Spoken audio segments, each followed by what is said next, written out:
Hi, my name is Kimberly, and you are tuned into my channel, Kim E, the Diabetes MP.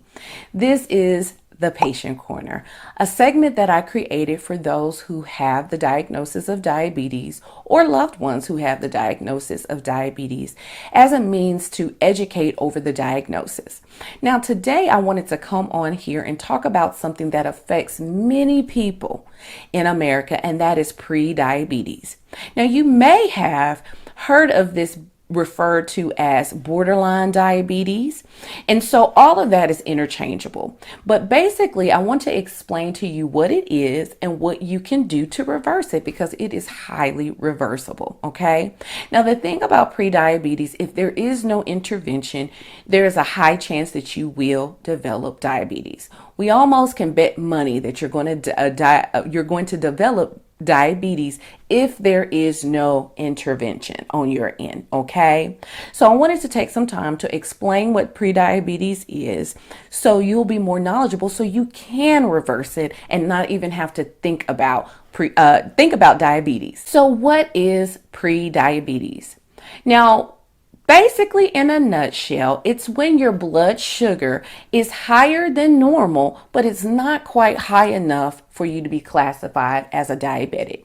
Now, as far as lab values are concerned, we would typically get an A1C, a hemoglobin A1C, and that basically is a test that tells us how your blood sugar has been over the past 3 months. Now, if a person is 7% or higher, that is classified as diabetes. But where prediabetes come into place is where that number is 5.7 to 6.4. Now, you may have been thinking, okay, there's a big gap there. What about 6.5 all the way up to 7? Good question. That's where we have a little bit of gray area right there. Now, if you have a A1C that's anywhere between 6.5 to 6.9, you are considered a little bit more advanced than prediabetes, but not quite diabetes yet. And if you get more than one reading, if you get 2 readings, consecutive readings, in that range of 6.5 to 6.9, then we can also at that point classify and diagnose you as diabetic as well. But today we're just going to be talking about those who fall in that category of 5.7 to 6.4. Now, also, when you go to the doctor and let's say they don't get an A1C, maybe they get a test where they're just trying to figure out where your blood glucose is, and you've been fasting, and they find that it's a 3-digit number. If that number is anywhere, if you've been fasting anywhere between 100 and 125, that's also considered prediabetes. And if you have eaten already, and then 2 hours after you've eaten, if your blood sugar is anywhere between 140 to 199, then we can consider that prediabetes as well. Now, let's talk signs and symptoms and risk factors. Now, the thing about prediabetes is that it really does not come with any signs or symptoms. A lot of times, people don't even know that they have it and that they're even at risk for developing diabetes because they feel fine. Okay, but so what we do is lean more into the risk factors. Now, I'm going to list off some of the major risk factors, okay, and just think about if you fall into any of these categories. Now, if you're a person who is overweight or obese, a person 45 and older, a person who has a sedentary life. So that basically means that you don't get up and do a lot of physical activity. And it's considered sedentary if it's less than 3 times a week. So if you only exercise 1 time a week, you're still considered sedentary. You're not really doing a lot of motion. But if you're somebody who gets up and you walk and you do things, 4 or 5 times a week, that's not considered sedentary. You're getting enough exercise and movement.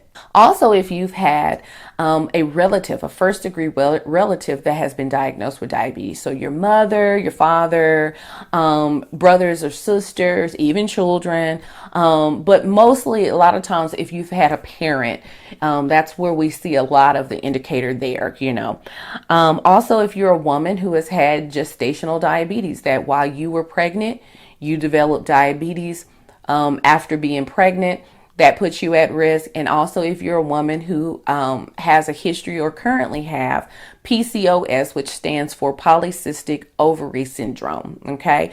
Now, these are just some risk factors. There are some genetic components there as well. And then also there are different cultures and races that at times that appear to have more a risk for developing diabetes. But these are your risk factors. So what can you do to prevent prediabetes, reverse prediabetes, and prevent diabetes? Okay. Now, in a nutshell, lifestyle changes. Lose weight, eat better. Okay. Physical activity. Now, I talked about sedentary lifestyle. Now, it's recommended that everyone, this is everyone, whether you're at risk or not, everyone should get about 150 minutes of physical activity every week. So that can be 30 minutes over 5 days. That could be a few sessions of an hour workout. It could be more than that, honestly. It can be more, but at least 150 minutes of exercise a week. Okay.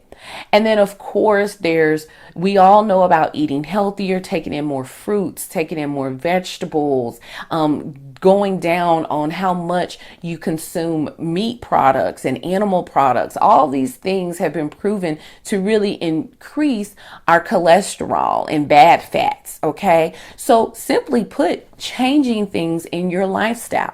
Now, I've gotten the question many times from patients like, which diet is the best? And one of the things that I say often is the best diet for you is the diet that you can commit to for the rest of your life.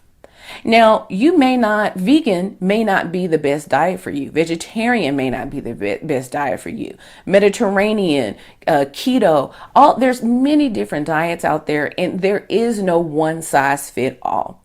But really, honestly, there's so much debate, and depending on who you read, what article you read, and who you talk to, everybody has their favorite diet.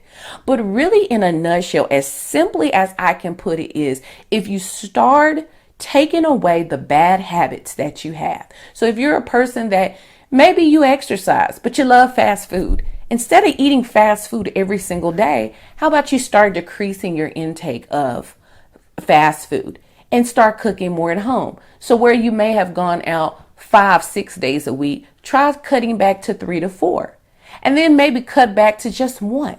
Something as simple as that can give you huge return. One of my favorite quotes is, small tweaks lead to huge peaks.